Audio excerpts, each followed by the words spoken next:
एक बार गौतम बुद्ध के पास एक स्त्री आई और विलाप करने लगी कि सांप के काटने से उसके पुत्र की मृत्यु हो गई है। स्त्री अपने इकलौते पुत्र को जीवित कराने के लिए बार बार उनसे विनती कर रही थी। बुद्धदेव ने उससे प्रश्न किया, क्या तुम नहीं जानती कि इस संसार में जो भी जन्म लेता है उसका एक दिन अंत होना निश्चित है?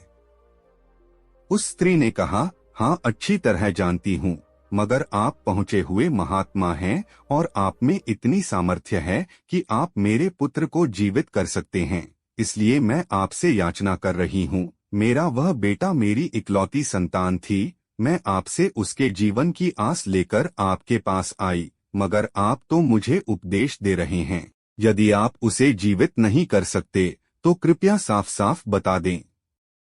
बुद्धदेव ने जान लिया कि पुत्र वियोग में शोकमग्न इस स्त्री को समझाना कठिन है। उन्होंने कहा, ठीक है, मैं तेरे पुत्र के लिए प्रभु से प्रार्थना करता हूँ, मगर तू इसके लिए किसी घर से राई लेकर आ, लेकिन इस बात का ध्यान रखना कि जिस घर से तू राई लेकर आए उस घर में कभी किसी की मृत्यु नहीं हुई हो।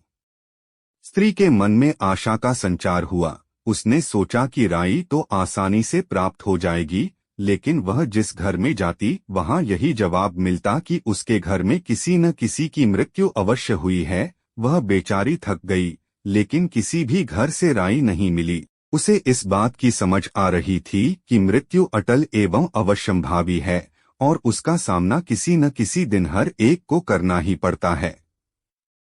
थक हार कर वह बुद्धदेव के पास लौटी और उसने बताया कि उसे कोई ऐसा घर नहीं मिला जहां किसी की मृत्यु नहीं हुई हो, लेकिन अब अन्य लोगों के समान वह भी इस दुख का धैर्य और साहस पूर्वक सामना करेगी।